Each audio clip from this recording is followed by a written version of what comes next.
مگر پہلے پیسے پھر چیزیں آپ کے حوالے کروں گی۔ ملازموں نے عورت کو 27 لاکھ روپے ادا کیے اور اس سے پیانو، لالٹین اور ٹی وی لے کر آئے اور جج صاحب کے حوالے کیا۔ جج نے لالٹین اور پیانو ملازموں کو دے دی اور ٹی وی لے کر بند کمرے میں اسے توڑنا شروع کیا، مگر اس کی حیرت کی انتہا نہ رہی جب اس نے دیکھا کہ ٹی وی کی اسکرین کے پیچھے 2 مرے ہوئے چوہے پڑے ہیں۔ جج اپنا سر پکڑ کر ادھر ہی بیٹھ گیا اور دل میں سوچا کہ مرنے والے یار محمد نے مرتے وقت مجھے چونا لگایا ہے۔ کمرہ عدالت میں ایک نقاب پوش لڑکی کو پیش کیا گیا جس نے ایک ہی وقت میں 4 مردوں سے شادی کا ارتکاب کر رکھا تھا۔ نقاب پوش لڑکی عدالت میں سر جھکائے کھڑی تھی جبکہ چاروں مرد اسے سوالیہ نظروں سے دیکھ رہے تھے۔ ان چاروں آدمیوں میں سے ایک 70 سالہ چاچا مجید بھی تھا جو کہ رنڈوا تھا اور جس نے اپنی قیمتی بھینس فروخت کر کے لڑکی کے لیے سونے کا لاکٹ خریدا تھا۔ چاچا مجید نے جج سے درخواست کی کہ میں اس لڑکی کی اصلیت دیکھنا چاہتا ہوں کیونکہ لڑکی نے کبھی بھی میری خواہش کے مطابق اپنی شناخت ظاہر نہیں کی تھی۔ جج کے حکم سے جب لڑکی نے چہرے سے نقاب ہٹایا تو جج سمیت چاچا مجید بھی غش کھا کر گر پڑا کیونکہ السلام علیکم ہفتے کا پہلا دن تھا اور کمرہ عدالت لوگوں سے کھچا کھچ بھرا ہوا تھا۔ ملزم والے کٹہرے میں ایک جوان سالہ لڑکی چہرے پر نقاب کیے ہوئے کھڑی تھی۔ وکیل اپنے دلائل دیتے ہوئے کہہ رہا تھا کہ جج صاحب، یہ عورت میرے موکلین کو شادی کا جھانسا دے کر ان سے پیسے بٹورتی رہی اور گفٹ لیتی رہی۔ اس عورت نے چاروں مردوں سے بہت سارے پیسے جمع کر لیے ہیں اور پھر ان پیسوں سے اپنے مکانات تعمیر کیے اور اس کے علاوہ کئی پلاٹ خریدے، خوب جی بھر کے شاپنگ کی اور مصوفہ کا عمرے پر جانے کا بھی ارادہ تھا۔ جج نے وکیل کے منہ سے جب یہ الفاظ سنے تو حیران رہ گیا، اور ایک عورت اتنی بھی چالاک ہو سکتی ہے؟ جج دل میں سوچنے لگا کہ کتنی ہی چالاک عورت ہے جس نے ایک ہی وقت میں 4 لوگوں کو بے وقوف بنا لیا۔ وکیل کے منہ سے یہ الفاظ سننے کے بعد کمرہ عدالت میں موجود باقی تمام لوگوں کے ساتھ ساتھ جج کو بھی اپنے کانوں پر یقین نہیں آ رہا تھا۔ ادھیڑ عمر جج نے خاتون سے مخاطب ہو کر کہا، محترمہ چمپا کلی، آپ پر الزام ہے کہ آپ نے چاروں مردوں کو ایک ہی وقت میں بے وقوف بنایا اور شادی کا نعرہ لگایا۔ کیا آپ اس الزام کو قبول کرتی ہیں؟ چمپا کلی نے بہت اعتماد سے کہا کہ جج صاحب، یہ بالکل جھوٹ ہے۔ یہ لوگ میرے فرینڈ ضرور ہیں، میری ان سے گپ شپ ہوتی رہتی تھی، مگر شادی والی بات ان کے دماغ کا ایک فطور ہے اور اس میں میرا تو کوئی گناہ نہیں، اور نہ ہی میں کسی کے دماغ پر کچھ سوچنے پر پابندی لگا سکتی ہوں۔ میں ایک شریف لڑکی ہوں، میں کیسے بیک وقت 4 لوگوں کو شادی کا جھانسا دے سکتی ہوں؟ آج کل کے دور میں ہر کسی کو پتا ہے کہ سوشل میڈیا پر دھوکے بازی ہو رہی ہے، تو کیا یہ اس بات سے لا علم تھے یا مجھ سے بغیر ملے مجھے اتنی بڑی بات کیسے کر سکتے ہیں کہ میں نے انہیں شادی کا جھانسا دیا؟ جج صاحب، اصل بات تو یہ ہے کہ یہ مجھ پر جھوٹا الزام لگا رہے ہیں، ایسا میں نے کچھ بھی نہیں کیا جو یہ کہہ رہے ہیں۔ اتنے میں وکیل اٹھا اور بولا، مائی لارڈ، میری موکلہ ایک بھولی بھالی لڑکی ہے، یہ تینوں لوگ اسے اپنے دام میں لانا چاہتے ہیں، ناکامی پر اس کے خلاف محاذ بنا کر اکٹھے ہو گئے ہیں، مجھے اجازت دیں کہ میں ان لوگوں سے جرا کر سکوں۔ جج صاحب نے اسے اجازت دے دی اور پہلا شخص گواہ کے کٹہرے میں بلایا گیا۔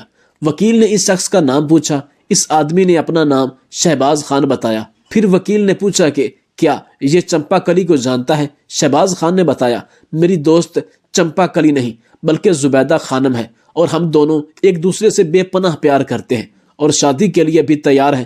وکیل نے چمپا کلی سے مخاطب ہو کر کہا کہ چمپا کلی، تم کیا کہتی ہو؟ شہباز خان کی بات کے جواب میں چمپا کلی بولی، یہ ٹھیک ہے کہ میں زبیدہ خانم والی آئی ڈی سے اس شخص کے ساتھ گپ شپ کرتی تھی، لیکن شادی والی بات بالکل جھوٹ ہے۔ شہباز خان کے چہرے پر ہوائیاں اڑنے لگی۔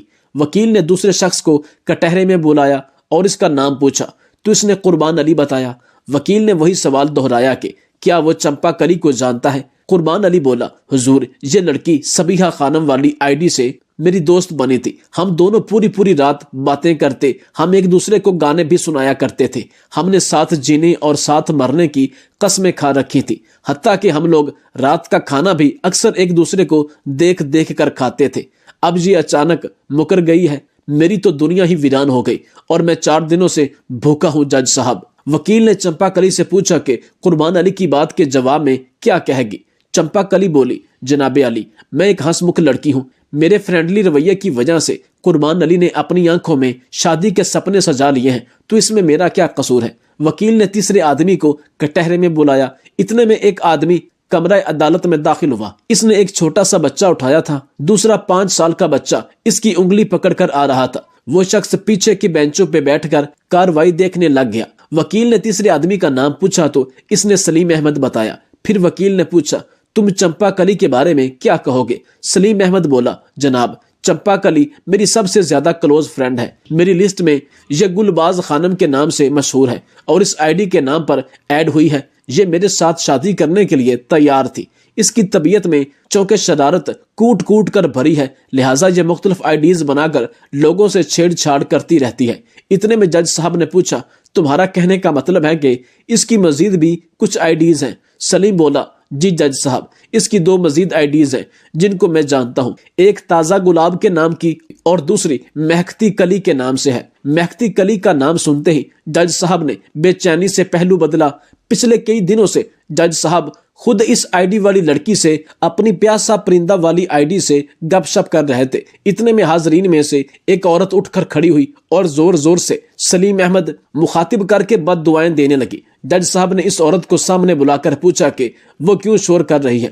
وہ عورت سلیم احمد کی طرف اشارہ کر کے بولی، جج صاحب یہ شخص میرا خاوند ہے، لیکن فیس بک پر کنوارا لڑکا بن کر لڑکیاں پھنساتا رہتا ہے۔ اپنے بچوں کی اس کو کوئی فکر نہیں، ہماری زندگی اس نے عذاب کی ہے۔ سلیم احمد کے چہرے پر شرمندگی اور خجالت کے آثار نمایاں نظر آ رہے تھے۔ جب میں اس سے پوچھتی تھی کہ یہ آدھی آدھی رات کو یہ موبائل پر کیا کرتا ہے تو یہ مجھ سے کہتا کہ میں تم لوگوں کی خاطر، اس گھر کی خاطر جاب کی تلاش کر رہا ہوں، آن لائن اپلائی کرتا ہوں اور پھر ساری رات ان کے میسج کا انتظار کرتا ہوں۔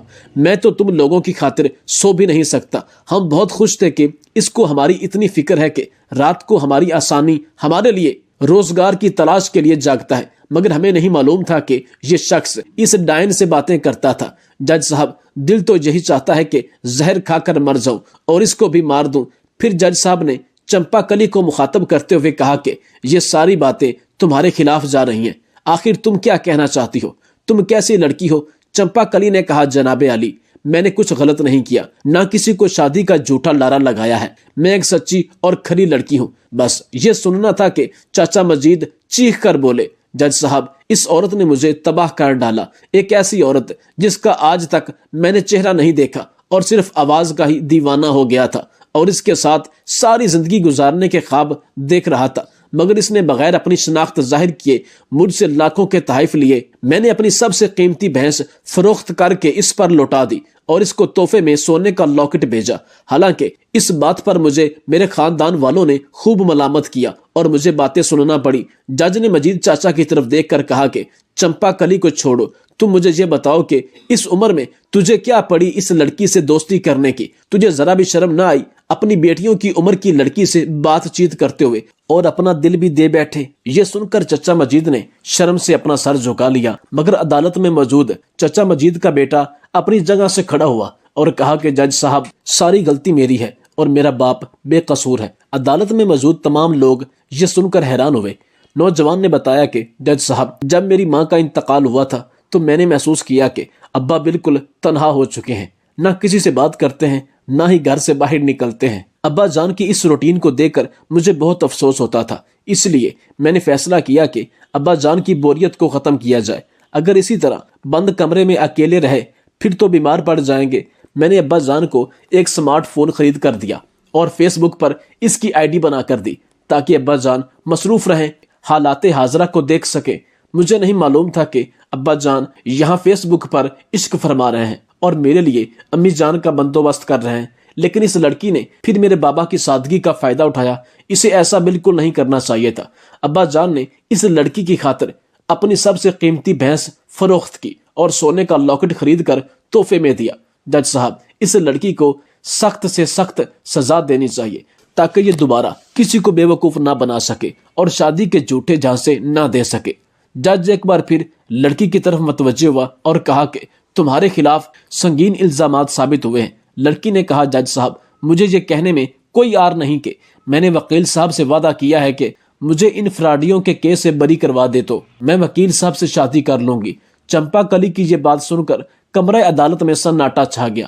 اتنے میں مخالف وکیل اٹھا اور اس نے کہا، مائی لارڈ، یہ عورت سب کو شادی کا جھانسا دے کر بے وقوف بناتی ہے، اسے کہیں یہ چہرے سے نقاب ہٹائے تاکہ اس کی شناخت ہو سکے۔ جج نے خاتون کو نقاب ہٹانے کا کہا۔ چمپا کلی نے کہا، حضور، میں ایک با پردہ لڑکی ہوں، میں ایسے نقاب نہیں ہٹا سکتی، مجھے بے پردہ نہ کیا جائے۔ وکیل بولا، تم با پردہ ہو کر اگر فیس بک پر اپنی تصاویر اپنے دوستوں کو دکھا سکتی ہو تو عدالت میں اپنی شناخت کروانے میں تجھے کیا مسئلہ ہے؟ چمپا کلی نے مجبوراً چہرے سے نقاب ہٹایا تو چاروں دعوے دار اس کو دیکھ کر ایک دوسرے کا منہ تکنے لگے۔ جج سمیت چچا مجید بھی موقع پر ہی بے ہوش ہو گیا۔ پچھلی بینچوں پر بیٹھا 5-6 سالہ بچہ امی جی کہتا ہوا چمپا کلی کی طرف دوڑا اور اس کی ٹانگوں سے لپٹ گیا۔